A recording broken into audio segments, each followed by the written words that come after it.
Working from home, where every day is bring your kid to work day.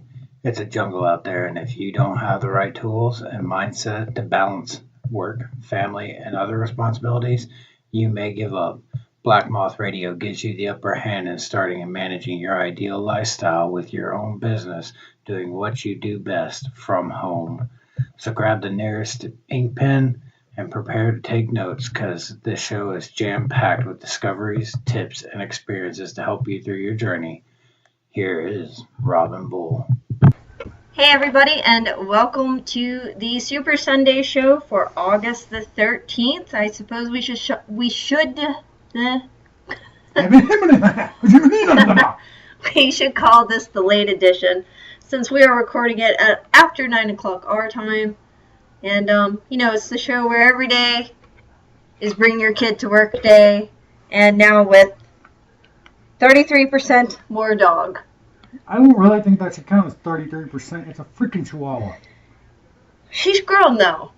Yeah, you went from 1 pound to 2 pound. Not that impressive. So if you hear some additional sniffing, snarling, sounds like it's coming at the microphone, it's because she insists on being either in my lap, where she can bite me, or on the desk. So yeah. Yay. Animals. So, totally. So, first, just so everybody knows, I'm not going to do the business roundup segment articles this week like I did last week. I went to the sites that I usually go to, and it seems like everything that I came across was pretty much a repeat of what we went over the week before, in the sense of, what you have to give up to be successful and crap like that. So, yeah, no reason to rehash. No. Crap we've already done. There's not. We have something new and interesting. Well, we think it's new and interesting. So, first we're going to have a little discussion about personal responsibility. But it's actually because of a question I came across when I was on Quora a little while ago. Yes, I am on Quora. I actually have 2 accounts. One is tied to my official Google Plus profile for the Robin Bull, and then the other one, the active one, is tied to my other account. So just look for me. The right one will have me listed as a professional nerd. So that's really, the easiest way to find me on Quora. Just look me up by name, look for the account that says professional nerd in the description. And it has links to the websites for confessionsfromthecouch.com. That's on there too, so it makes it easy for people to find. Has links to this too, the podcast. I'm not on it, so I wouldn't know. He could be. All he has to do is go to Quora.com and sign in with his email address and make himself a fancy account, and then he could get some of these ridiculous questions that are often sent to me. So as far as that's concerned, we're going to also have a new segment today that we're going to basically read you guys some of the questions that come up in my feed. We're not going to identify anybody by their username, nothing like that. I do know that sometimes people ask questions that they really do need the answer to. Maybe they don't know how to quite ask it right. So it's not in an attempt to really embarrass anybody so much as... I'm going to embarrass you, though, if it's your question. I'm probably going to say something I shouldn't. So, anyway, we're going to call that short and sweet because, I'm not typing out these great big long responses on Quora. And actually, if you are an entrepreneur of any kind, you should definitely be on Quora answering questions about your industry or, your hobbies, whatever you've gone through in life, your education, whatever you're interested in. There's a section for everything. So, it's pretty good if you know how to gauge the followers just right, because there's a button where people can follow so they'll get notified of new answers. You can get a lot of traffic that way. My answers alone get probably 12,000 views each week where people go to my profile. And we do get some click-throughs back to the various sites, including this podcast. So for those of you that are finding us via Quora, thanks for listening. Yay! So, like I said, this first one is a little bit of personal responsibility. And the thing about Quora, if you're going to ask a question on Quora, and you're going to make it specific to your life or your business, not a basic getting started question like how do I get started as a writer, but specific to your life. I saw one today that said, how do I become a paid science writer? So that's fairly specific, so that's good. But if you're going to ask a question on Quora and it has to do with something that's going on in your life, make sure that you give enough background information that you get a decent answer. Because the question that was given to me to answer today was essentially, some guy started a business and his business failed, and he's angry at his wife because his business failed and because she would not go out and get a job to support him and his business. And that's all the detail he gave about that situation. But his question was, is he right to be upset with her? So No. I'll let you answer first. No. I'll tell you what I said in a minute, but Yeah. I'll let you go first. I know Pandora is behind me. She's digging to, well, That's about Japan, because she's an Akita. That's about the way I felt whenever you brought this question up to me. Was You wanted to go to Japan? I wanted to start digging a hole to get as far away from this question as possible. It's real simple. In life, it doesn't matter what it is, whether it's because you failed, a business that you tried failed, or, you know, all of a sudden you've got marital problems. These are all what I like to call first world problems. Yes, yes. The way and this takes a particular outlook in life. And it's kind of a pessimistic outlook, but Is it pessimistic or is it a realist view? The way I word it's kind of pessimistic. It's Okay. a realistic view, but it's a pessimistic wording that I put to it. Because you're a cynical asshole? Pretty much. Okay. So basically, it's your fault. It's your fault, buddy. Yeah, you have no right to be upset with your wife at all because it was your business idea. You're the one who went out to do it. You failed at it. It's nobody else's fault besides your own. It's like the 6 Ps, proper planning prevents piss poor performance. Yes. And that relates to everything in life. You know, I was thinking about having a conversation with somebody we know about this exact same thing Saturday. Don't talk about me right in front of my face. It's like it wasn't you, honey. It wasn't you. It's like subtweeting, but without the Twitter account. Passive aggressive, much Jesus. But you know, I don't even remember what Don't let him talk about you like that, Athena. Yeah, I don't even remember what brought it up, but my outlook on it was, does it affect somebody else? You know. No, then it's obviously your fault. If you're the only person that has a problem with it, then it's your problem, nobody else's. Well, I actually, at first, my first response to this guy, I asked 3 questions. Because that was literally all the information that he gave. We about had dog butt on the microphone. The first question I asked was whether or not he worked alongside the business or when he was trying to start the business. Like, you know, you have a full-time or even a part-time, whatever, but you're working to make sure that you're bringing in some money for the family or even for your business. I've actually answered some questions where people ask about funding their startups, and that's one of my answers is make sure you yourself are bringing in money. You don't have to go out and look for an investor right away. Anyway, that's besides the point. But that was my first question was, are you working outside of the business in order to bring in money at all?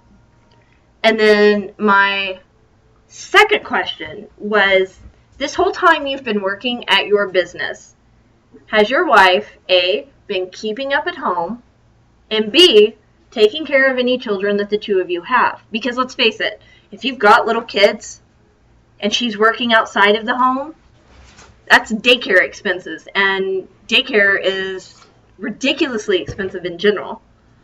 And I said, because if she's working in the home, being a homemaker, and she's taking care of the kids, that enables you to focus on your business. You know, you're not the one having to vacuum or make sure the kids get to soccer practice, or somebody's moronic chihuahua craps in the floor. You know, whatever it is, right? You know, like her being there at home and doing stuff and enables him to work. So she is working. You know, if you've ever stayed home with a kid. Who was Dave Ramsey said even if you were a stay-at-home mom, you need to have at least, like, what was it, $80,000 life insurance policy? Yeah, because you know, if you pass away, it's roughly about $80,000 to find somebody just for a year to do those things that just mom to do those did. things that, you know, stay-at-home parent used to do. Right. And so then my third question, where is your responsibility in all of this? Like, my husband, his responsibility is currently a chihuahua as a mustache. But that was my third question. And so he responds to me, and all he said to me was, it's not that simple. And so, yes, it is. Well, I responded back, and I said, okay, first of all, when you ask a question on Quora or any other social media outlet, and that's basically all you say, is I started a business, it failed, my wife refused to work to support me. It's nobody's... Do I have the right to be mad at her? The answer is still no, because it's nobody's responsibility to support you. Right, but I tried to get answers from him to begin with. Yeah, I know. And he didn't want to answer it. All he wanted to say was, it's not that simple. And so it is that simple. I said, you need to give more details if that's what you're saying. I said, but on top of that, when I started this business that I work now full-time from home, I was married. We have 3 children, one of whom has special needs and goes to various therapy appointments. Back then, he had several appointments a week. Now it's sort of all condensed to one day, usually. I mean, sometimes it's broken up. But, you know, we try to condense it as best we can for him. And I worked at the same time. I mean, you worked too. But I wasn't just doing nothing. I was working. And then I told him, I said, that's part of the problem. Nobody wants to take personal responsibility, and everybody wants to try to make it more complicated than it has to be. And that's a big problem. No one has personal responsibility. Everybody wants to act like life is more complicated than it is. And life can be complicated, but do we need to overcomplicate it? People overcomplicate it because they don't want to take responsibility for what happened. Life really isn't that complicated, though. I get so tired of everyone going, well, you know, sometimes life gets complicated. No, you wake up, you go to bed. Don't forget your deodorant. Don't do meth. This is one of those rules of life that we see online. Yeah. Tip your waitress. Don't do meth. I mean, you kind of pick up a little bit of the nuances here and there. You figure out how to be a decent human being. If you haven't figured out how to be a decent human being in your time on this planet, you know, then if you believe in reincarnation, you're probably going to come back as, you know... They're going to be a snail. Yeah, you're going to come back as a snail that gets salt poured on him, and you know, life's just going to suck, and you're just going to have to redo it. You know, if you don't believe in reincarnation, you believe in just heaven and hell, well, you're probably going to end up burning in hell. I don't know. There's those once saved, always saved people. No, once saved, always saved people are idiots. If that's you, I'm sorry, but that's not the way that's not the way even the Bible says it works. The Bible says, yes, you get saved, but you kind of have to stop being a douche. I'm paraphrasing here. Athena did not get that message. She's over here biting me. Yeah, she's an idiot, though.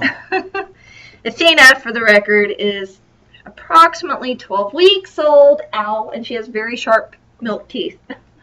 She's our freaking chihuahua that our son brought home. She, like the other dogs, has taken a liking to me above everybody. Except Pandora. Pandora loves her. This is like Pandora's baby. Yeah. If you've never seen a big dog and a little dog play, like Athena will run under the couch and run under the chair. They play whack-a-mole. Yeah, it looks like whack-a-mole. So, Anyways, personal responsibility. Our personal responsibility is that we are digressing. I horribly. keep this dog alive. That is my personal responsibility. Yes, but we're digressing from this topic fairly.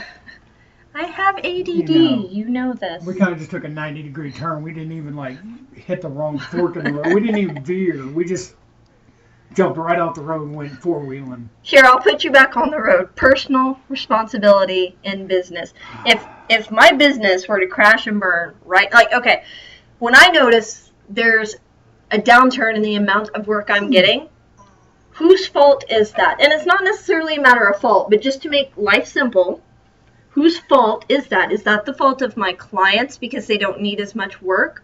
Or is it my fault because I need to be looking for additional work to supplement? Whose fault is that? If my business takes a downturn... Well, it's your fault. It's your business. Exactly. It's not your client's fault because they didn't, they didn't need the work. Or even if they don't like cases, it doesn't matter. That's still my fault. Yeah, that's not them. How many times have you seen people that have started writing for a living and then they're like, nobody will hire me all of a sudden. You had 3 good months and now all of a sudden nobody will hire you. Well, obviously they didn't like what you did.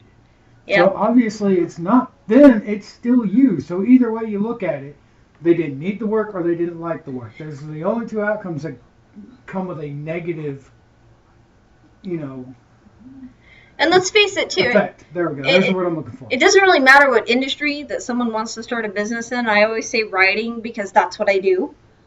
But like we talked about last week, when you're starting a business, you have to make sure that you're doing the right research into the business and look at viability and things of that nature and know how to go out and get those clients. And for the love of God, you do not leave your full-time employer until you have enough saved to support your family or yourself, or you're bringing in, you start to realize while you're working that you're turning down so much freelance work or whatever you want to call it today. You're turning down so many new clients that you're actually losing money. That's how I made the decision to leave the law firm, is because I realized I was actually turning so many people away that I'm losing money.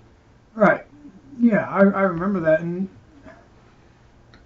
But, even... The stress from Chuckles didn't help. No, it never did. There's a large, furry dog under my foot. Are your feet sweating? I was just letting you know where she's at. Oh. So. That's all right. So anyway, that's personal responsibility. Have it. Don't start a business without it. It's like American Express. Don't leave home without it. Don't start your business without it. Yeah, if you're one of those people that are going to sit down and try and blame somebody else for your shortcomings, business, self-employment is not for you. You need to work for somebody else because that way you'll always have a scapegoat. Yep. Because without a scapegoat, you're going to end up being 40 years old, homeless, living on the streets going, this isn't my fault. It is. The deck was stacked against me. There was nothing I could do. There was nothing stacked against you. You just made really piss-poor decisions and you ended up... You stacked your own deck. Yeah, especially when you're self-employed. You are stacking your own deck. You really whether it's in your favor or against you. So, are you ready for some Quora short and sweet? Yes. He really enjoyed this earlier when we were sort of doing a dry run. I'm gonna stay away from some of these questions just because I really don't want to deal with them, unless they're really funny. Right. Okay, but this one's a decent question. And this, what you're seeing here, is an answer from somebody. Right. This is not the person. Yeah, I'm not worrying about it. How much does a full-time freelancer earn? How much do you want to earn? That's really what it boils down to in your industry, and it depends on what you're charging and whether or not your rates are where they should be. Yeah. I could probably charge a lot more than I do, but I have a specific way that I raise my rates and stuff, and I'll get into that in one of the paid podcasts that I do, how to set and properly raise your rates. But yeah, after you have some experience, the question is, how much do you want to earn? So, yeah, if you want to earn $7,000 in a month, you can do it. You can do it. It's hard work. It's gonna take you probably 60 hours a week to do it. But you can do it. Depends on what they're doing. Like, Well, yeah, I mean, how many hours and things like you know, that. if you're a web page designers get, what is it? They can get anywhere from like $100 a page to I know people that make like 1,000, 300 $2,000. bucks an hour doing Yeah. that. So I mean, So, it depends on your field. That particular question needs a little bit more expansion on it for us to give you a real answer. here's the next question. What are the most important skills you need to have as an entrepreneur? Well, Personal responsibility. yeah, personal responsibility is a big one. Another important skill, you need to have really good time management skills, because you don't. Yes, we're always talking about time management. We do. Part of that is just Anybody because I am listens to this. obsessed with time, but Anybody who listens to this knows we harp on you spending your time wisely. yeah, and you need to know when we're talking about time management, it doesn't even necessarily have to be knowing how you're going to spend your day down to the minute. If you even know that you work better you're more focused, you work better from 2 p.m. to 6 p.m., fine, do your big stuff then. Like, schedule your day however you want. Just make sure that you know how to manage your time. And I would say, to some degree, even if you're an extreme introvert like me, you have to have some pretty decent people skills. You know. So, Yep. let's see. What are the easiest hints to give to a newbie blogger? That's your cup of tea. I don't blog. It's another one of those not really enough information there. The big thing I would say, you have to give it time, regardless of whether or not you're looking to make money off of it, because you have to build up your readership. And one of the ways to do that is to make sure that you're posting on a regular basis. It doesn't have to be daily, but make sure that you're like average about 3 times a week. Yeah, I'm a slacker though. I've been posting, like, to Confessions from the Couch. I've been posting right now maybe once a week. I've been really busy. If you're going to monetize at some point or sell ad space or anything, you need to learn how to keep track of where your traffic's coming from and all the demographic information that you can get in general from that, because most of the people who would pay to advertise on a blog, they're going to want to know, because they need to know whether or not it's a good investment on their part. So there you go. I don't have any information about blogging. I've never done it. I'm not. Oh, look, there it is. There's that question I told you about. Oh, yes. Personal responsibility.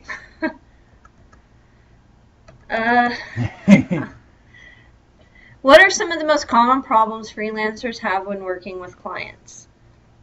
Bad communication. That's probably or the number lack of one. Communication. I think, making sure you're on the same page. For clients, I will say you need to know how to ask the right questions to make sure that the person you're going to work with knows what in the hell they're talking about. You need to do your research on them, even if they're new. Everybody's got to start somewhere. I'm not saying don't hire new people. What I am saying is do a basic internet search to make sure that you're not hiring someone who has negative reviews in other places, like seriously negative. Right. I don't mean the occasional asshole. Right. Freelancers, I would say you need to make sure that you're asking the right questions in your proposal. Make sure that you understand the scope of the project, what they really need, because if they think they need something, but then when you're talking to them, that's not really what they need, they're counting on you to be the expert and tell them. Now, it could be that's still what they want to fucking do, and in that case, whatever, it's their project. I mean, you're going to do what they want to do, but you need to make sure that you can communicate well, and also make sure that you don't have to be in the same time zone. I'm not in the same time zone with a lot of my clients, but they know the hours I am online and when they can send me an email or a message and when I will likely get back to them. Like, that's super important. I've had very few instances of people not paying. Right. Very few. Right. Like, over the last, how long have I been doing this full time now?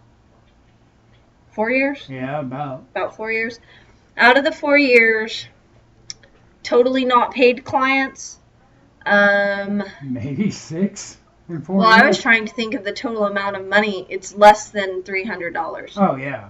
Normally the people that don't pay are the people that are, they have a $10 or $20 project, and then Yeah. they try and get away with not paying the 10, 20 And bucks. I'm not going to chase somebody down over that, but I'm also a lot more careful about how I screen potential clients as well now. Right. And I also, if I talk to someone, when I say privately, I mean outside of Upwork, like I meet them privately, they're referred to me. If I get a bad vibe from them, or I research them and learn that they don't really have a business if they say they do, or maybe, whatever. Maybe they committed some felony, because I think that happened once.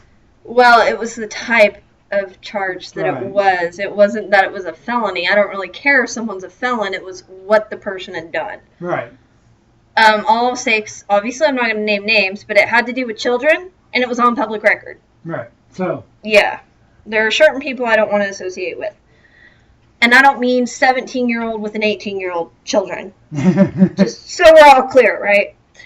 But if I do have sort of a bad feeling and I worry that someone's not going to pay, I make them contract me through Upwork.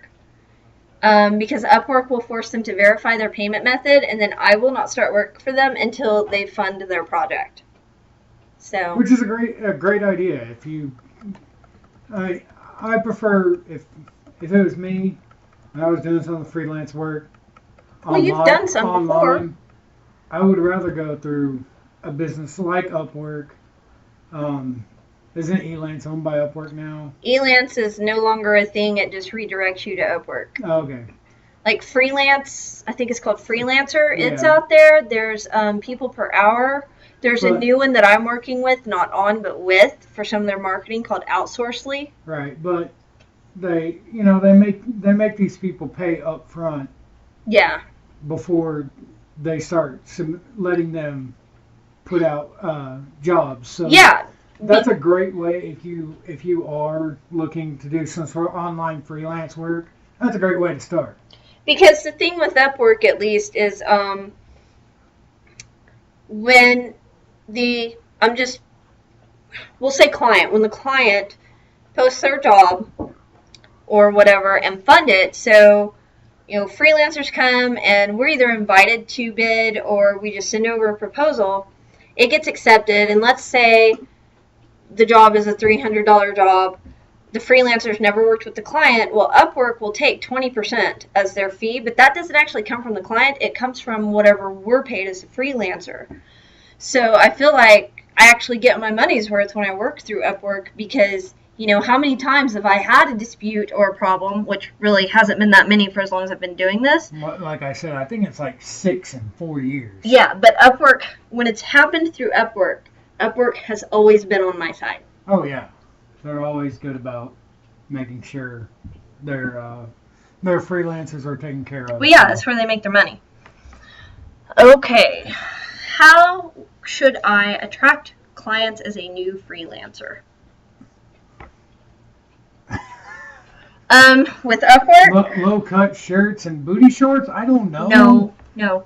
I'm just thinking about me wearing that. You gonna wear that tomorrow to your tile setting thing? No, probably. I don't think my boss would like that. If you're on Upwork, where your title goes, like what you do, like if you're business development, biz dev, make sure that you know the most. I was gonna turn around and put her in that chair, but I was afraid I was gonna run over Pandora.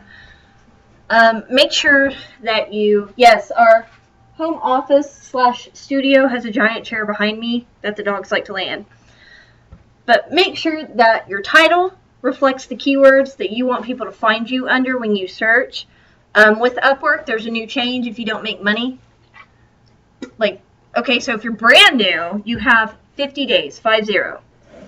If you don't score a client or you're not making some sort of money on there's not like a dollar amount listed, then you're listed as inactive, which makes it easier for clients to find people like me who do respond to messages. That's the other thing. Make sure that you're very responsive to messages. Make sure that you're using your credits on the site to talk to people. Oh, yeah. I mean, like, what's the one? Thumbtack. Yeah. I mean, contractors, I've used Thumbtack a little bit. Never really got a whole lot of work out of it, but I got some.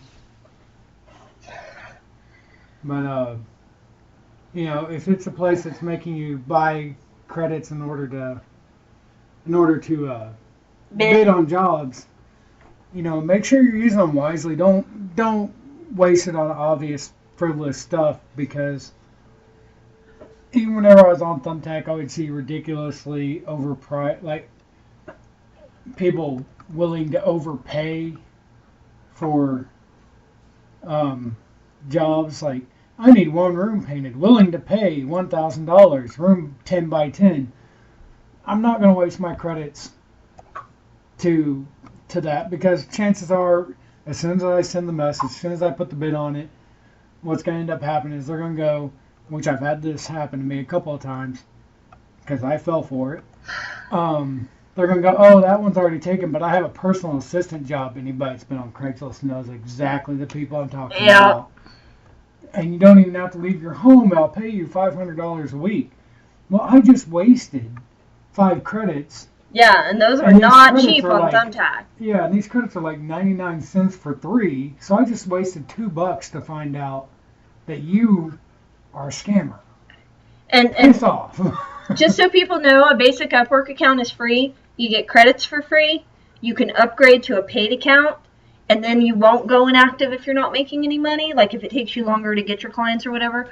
The other thing I would say, make sure that you have your portfolio on there set up your resume that's on there, like get all that stuff filled out. They also have a place now for you to put a video. So you could actually do a little video of yourself talking about something from your industry and put it up there so people get a sense of who you are and what you're about. And they have a little at the test. Well, yeah, make sure you're doing those too. If you get a low grade on one of them, like really low, you can hide that from your profile. Yeah. So, okay. I have a question that you're going to like because you're the creative writer of the family.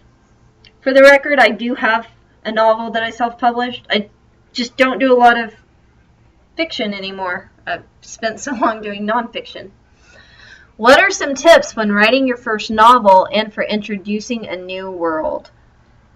I can tell you as far as writing your first novel, just sit down and start writing. Like, that's what I did. My book, Perpetual Redemption, I wrote it in 15 days, and it is on Amazon. But I wrote it in 15 days, and so, and the way I did it was I just sat down and started writing. Do you remember all the crap that you used to have to do to write, like, short stories in English class in junior high? No, because I never had to do that. Oh. They had me in the college courses from junior high on up as far as English, and so what we did is actually why I'm such a fast writer now. Remember the other day I was like, thank you, Miss Grove. Yes, overachiever. Yes. So we would have to read an essay or an excerpt of some sort and then have to write our own essay to that in under an hour. Well, those of us normies that didn't have college level classes in junior high. I would have traded you. Most of us had to write like a short story or whatever, at least once. You had to do a brainstorm, you had to do an outline, you had to do, you had to figure out your plot, you had to turn all that stuff into your teacher, and your like 4 page short story, but you had to turn in like 8 pages of research and crap like that. Do that. For a new world, there was you got me this book once about creative and fantasy writing.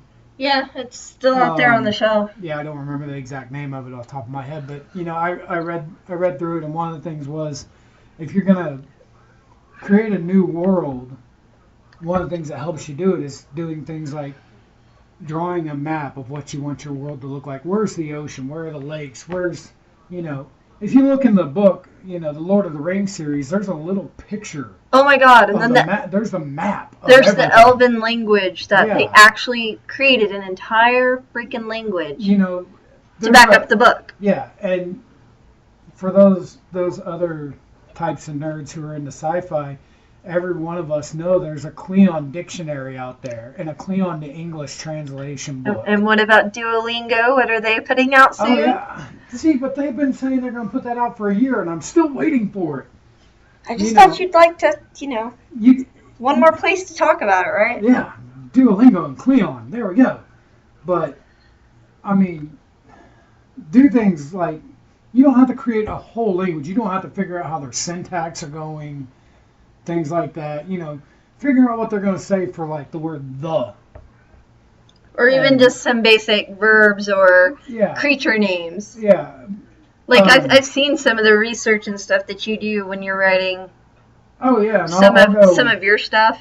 I'll go and, if I'm trying to figure out how to describe a particular creature, I'll go on Google and, say the thing's got 4 legs. I'll type in 4-legged fantasy animal, which here lately has sucked because all I get are a bunch of pictures of unicorns.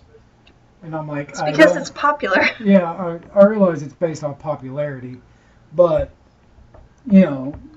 scrolling through about 3 or 4 pages, I'll eventually find something. I'm like, there we go, close enough that'll give me something to work with. Yeah. So things like that really help out. I'm trying to think of what else. Have a beginning, middle, and end. That's always good. That helps. That's always good. But it's Keep okay. It beginning, middle, and end. Do not do the Tarantino thing and go middle, beginning, 2/3, 5/8. I've actually read some 1/4. books like that. It's really hard for me to keep up with when they do that. I just find it annoying. Yeah. I find it to be annoying that anybody's going to sit there and go, oh, well, just like I don't like movies that sit there and they have the beginning of the movie isn't actually the beginning. You have 10 minutes and then it goes back, like, it'll say like 5 years earlier, and then it's 45 minutes to an hour long of 5 years earlier, and then we're going to go back to this for 15 minutes. Yeah. Screw you. Okay? Beginning, middle, end. Let's go in chronological order here. Because when you do that, I've actually gotten up and walked out of movie theaters because of that. And I'm just like, I'm done. Screw you. As soon as I see 5 years earlier, and I'll give you 5 minutes. That's it. If you can't get to your point in 5 minutes, I'm out of the movie theater. I will find some web page to complain about you on. Ready for the next question? Let's go.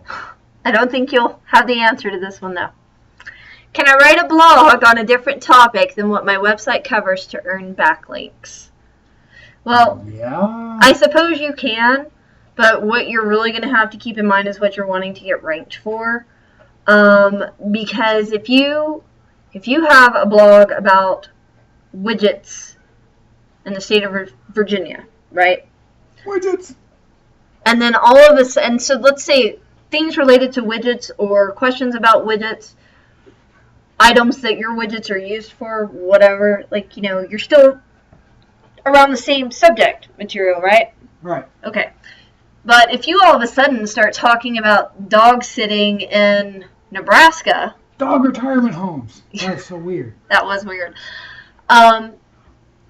You may Apparently those exist, by the way. Right. You may get some backlinks, but you have to consider whether or not they're going to be quality backlinks, whether or not you're going to get penalized by the search engines for those backlinks because they have nothing to do with what you're ranked for. Right. And then on top of that, people, if they even follow those backlinks to your site, are they really qualified as a target audience for you? I mean, that's something else to consider. So, because one of the things right now, if you have backlinks that go to sites that Google, in particular, considers spammy in nature, your website's going to be penalized. And so what a lot of people are doing, when they get pinged about new backlinks, they'll go check out the site, they'll get a Moz score on it or whatever, and if they don't like it, they'll actually contact the site owner and tell them to take the link down.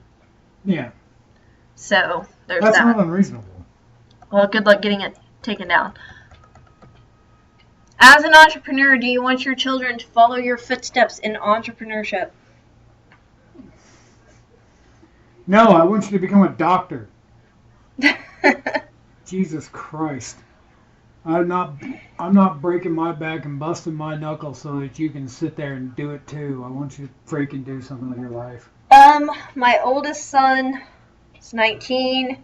He helped out quite a bit, not this summer, but the previous summer, and figured out pretty quick while he enjoys the idea of being self-employed, the execution perhaps not so much. Yeah. The 16-year-old has had a couple of little businesses of his own. And so, like last Christmas, he was making custom bows, like archery bows. That way, people know what I mean by bows, archery. And we would go and post in the various groups, and we would actually get flagged by Facebook, and Facebook would remove our posts because he was making and selling a weapon. Yeah, apparently that's a problem. Do I want my children to follow in my footsteps in entrepreneurship? Only if they want to. Only if they want to. I'm sticking with I want them to be doctors. Good luck. Good luck. Yeah, we can. I don't think any of our sons want to be doctors. Hey, the 8-year-old still hasn't said what he wants to be. Of course, he doesn't say much. He doesn't. He's the strong and silent type. Yep. Still looking for questions here. Good questions. Good questions. I don't know. I guess it depends on the entrepreneur, what they're actually considering to do for entrepreneurship before I would say I'm okay with it. I'm still looking for questions. I brought the 16-year-old a few times on a couple of my jobs, and basically to teach him the lesson that he doesn't actually want to do this. That was the hope. He likes working with his hands, though. Yeah, but pushing a wheelbarrow full of wet concrete through mud is... And he's only 120 pounds, and that wheelbarrow He's itself... 136 now. Yeah, he was 120 when it happened, though. And that wheelbarrow was 230. Watching that little dude try and push that through there and sinking into the mud. While I enjoyed it, he did not. Because I could tell by the look in his face, this was not the job for him, and he realized that. Okay, so ready for a question? I asked you this one earlier, and you laughed. Let's go. I understand why you laughed. How can I make $4,000 a month working from home with no experience and no investment? I'm going to let you go first. You can't. Because you have to invest something. Or are they talking about financial investment? I think they're talking about financial investment, like, a franchise fee or, and I'm not saying all of them are scams at all. I have friends that do the direct sales thing, and some of them do just fine with it. But like an investment in one of the direct sales companies or something, that's what I think what they're getting at is how do they make money when they've had no experience? $4,000 a month, no experience, but they don't want to invest, or I'm hoping maybe it's just they don't have the funds to invest. Yeah. I don't know. We're back to that, not having enough information. Yeah. This goes one of two ways. One, you better be willing to give up your time, a lot of it. And it really depends on what you're going to do. I mean, if you're trying to make $4,000 in a month as... Do you really need $4,000 a month, first of all? First of all, you really need to figure out your bottom line, what you need. Not what you want, but what you need. Yeah. Well, let's say my profession as a contractor, $4,000. I want to make $4,000 in a month. What do I need to do? I'm probably going to end up working 60 to 70 hours a week, 7 days a week. I'm probably going to have to put in a lot of time to find a job that's going to, give me the pay I want. It's going to give me the $4,000 in profit. And I'm going to have to, it's going to be a lot of work. I would. There's a lot of time investment. That's the thing with the work and the time investment. This person specifically stated they don't have any experience. So Number one, you got to stop and think about at least what you're really good at, or what it would be easy for you to break into, or what you have the education to do. And you're gonna have to understand it's gonna take you some time. You're probably not gonna make $4,000 overnight. You're not gonna make or your first month. Well, you may. It depends on, but that really depends on how hard and how much work you put in it. You know, say for freelance writing, you have no experience. You're going to have to take those lower paying gigs. You're going to have to take a lot of them to make that $4,000 a month. You're going to have to take $1,040 flat rate jobs and get them done in a month. Well, 100, I'm sorry. I said 1,000 for $40 jobs. Well, still, without experience, it's $140 jobs. Without experience, it can still be really, really hard to and I mean, get that going. So, and if it takes you an hour and a half to do each job, so what are we looking at for that? That's, well, let's just make it easy. It's going to take you an hour to do all of it. That's 100 hours in a month you're going to have to put in to get $4,000. Are you ready for the world's vaguest question? Yes. Like, this is literally all it says. I opened it in a new tab to make sure that there wasn't anything, like any more information under it, right? Oh, that one. Why did my wife start working from home? Well, it's clearly not to get away from what I have a feeling is your bitch ass. I don't know. Like, because she felt you needed supervision? Or maybe it is to get away from you. If she actually works with you, maybe she did it to get away from you. Dude.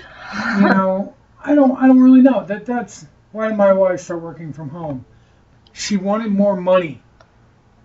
And if you have children, she probably was looking for a way to cut expenses, spend more time with the kids, and make sure she's bringing in an income, because the way it works with women anyway, I can only speak for women because I am one.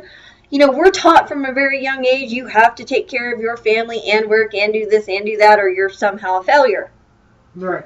So my guess is, number one, there's a little bit of that going on, but on top of that, you know, she wanted to make sure that she was taking care of her family. Take care of chitlins. Right? Okay, so this pops up next to that question as a related question. Oh, yay. You're going to love this, but I'm only asking you. Is this the why don't people like me? No. Oh, okay. You're going to love this. All right. No, it's not a trick question on my part. How can I convince my wife to start working out?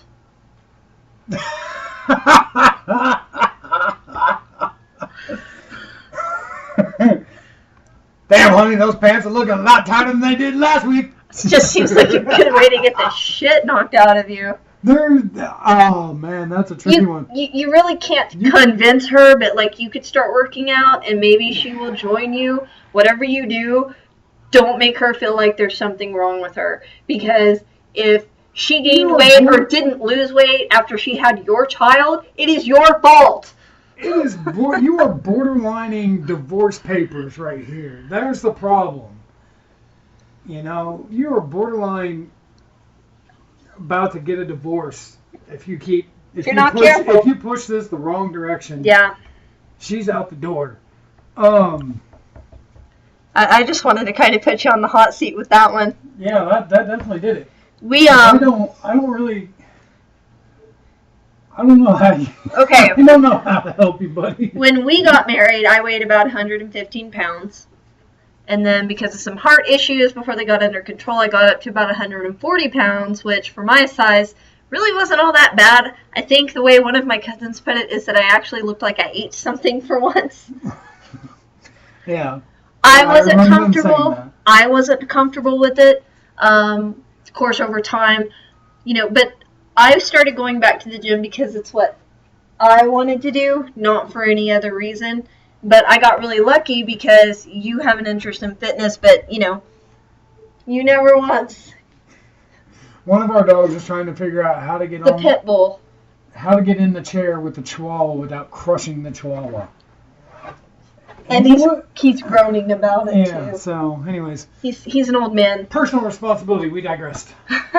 Sorry. That was really funny though. That's basically what it boils down to though, is you're probably better off just modeling that behavior yourself. Yeah. Stop worrying about her so damn much. Yeah, if you're 275 pounds and 5'9", and you're worried about your wife's figure, chances are you need to start worrying about your figure a little more, buddy. It's like that news story I saw the other day where, if the Speedo doesn't look that attractive, you probably don't have any reason to be judging anybody else. There was this dude that started dating this woman, and she was larger in general. And then he got her to where she was eating a lot to gain weight, in his own words, so that, she wouldn't leave him, nobody else would be attracted to her, blah, blah, blah. So he was a dick. And then he decides to propose, and he gives her an engagement ring that was too small, and said to her, it will fit when you decide to lose some weight. And, she lost like 180 pounds that day. Like, one day diet. Yeah. One easy trick. Yeah. She fucking dumped him. Yeah. True story. True story. Yeah, I think my wife's right with the modeling the behavior, and it's when I say modeling the behavior, that's not like I'm going to the gym, honey. You want to come with me? That's not out. That's it depends on how you say it. Depending on her mentality, that may be unacceptable. Yeah, and depending on your tone when you say it, yeah, probably not going to be the best way. Okay, let's see here. You ready for one last question? Yeah, let's do one last question. My wife and I are starting to work from home together as freelancers. Oh, isn't that sweet? I give them 6 weeks before they kill each other. Yeah. Our skills complement each other. Is it all right to present ourselves as a team to potential clients and employers? Yes. I say yes, but it depends on how you do it. I think you probably need to go about the fact and say that you're a team or a company, not necessarily married, because the thing is, then they're worried, okay, if I piss you off, your wife's going to quit. Or if I piss off your wife, you're going to quit. If I don't like your work, it gets really sticky, so make sure that you learn how to separate the two, your work and your relationship. That's my answer. And I'm going to tell you, I'm going to agree with it. It'll be about 6 weeks before you two are killing each other, because you two are not used to seeing each other 24 hours a day, 7 days a week. Probably not. There are times that my wife throws me out and tells me, get to the gym. I'm sick of looking at you. Okay, those aren't my exact words. Those aren't her exact words. But I do thoughtfully encourage him to pursue his interests in the martial arts. Honey, isn't it time for you to go to the gym? What time is it, honey? You're not late, are you? Yeah. There's a nice way to say, get the fuck out of the house. Yeah, so, yeah, if you're going to do that, make sure that you two have hobbies outside of each other. Apparently, Quora, just for the record, for anyone who likes Quora but doesn't know this, they have a hypothetical scenarios area. Oh, yeah, it's not you were locked in a room for 30 days? No, actually, that one was part of the work from home stuff. Oh. Okay, so do you have any closing thoughts or ideas that you would like to share with the roughly, I think last week's was listened to approximately 300 times? Thanks, everybody.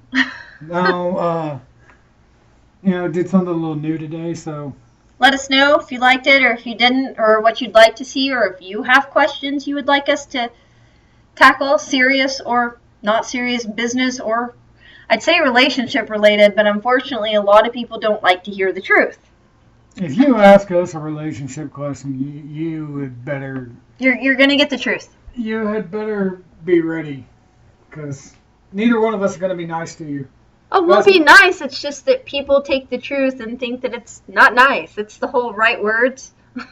Yeah, and I don't speak with the right words. I have no idea how my wife puts up with it, but... Because you're pretty. Oh, that's so great. Anybody needs me, I'll be in the bathroom cutting myself. So next Sunday-ish, we'll be here again. I'll probably try to do something in the middle of the week, and then middle of the following week, on the road again. Yes, on our way to Vegas. By car. Yeah, so if you're a mass murderer, please don't kill us. Thanks for listening, everybody. If you have any questions, comments, concerns, or hate mail, I love hate mail. I will destroy you. Make sure that you find me on Facebook, facebook.com/therobinbull. If you have a confession, if you work from home, you can send us an anonymous confession from confessionsfromthecouch.com and click confession. I think it says confessional at the top. It says something like that. I don't know. Let us know. And thanks for listening. We will talk to them, next week? Next week. Podcast is a plan to implement the tips you've heard. A great attitude, and you have subscribed to Black Moth Radio to ensure that you never miss out on any of the good stuff. If you're a hopeful work-from-home freelancer, or even if you've settled in your work-from-home lifestyle, we hope you've learned something useful today. If you're ready to learn more about the work-from-home lifestyle, please go check out selfie.com/therobinbull. That is selfie, SELLFY.com/therobinbull. Have questions, comments? Let Robin know by going to facebook.com/therobinbull. Thanks for listening.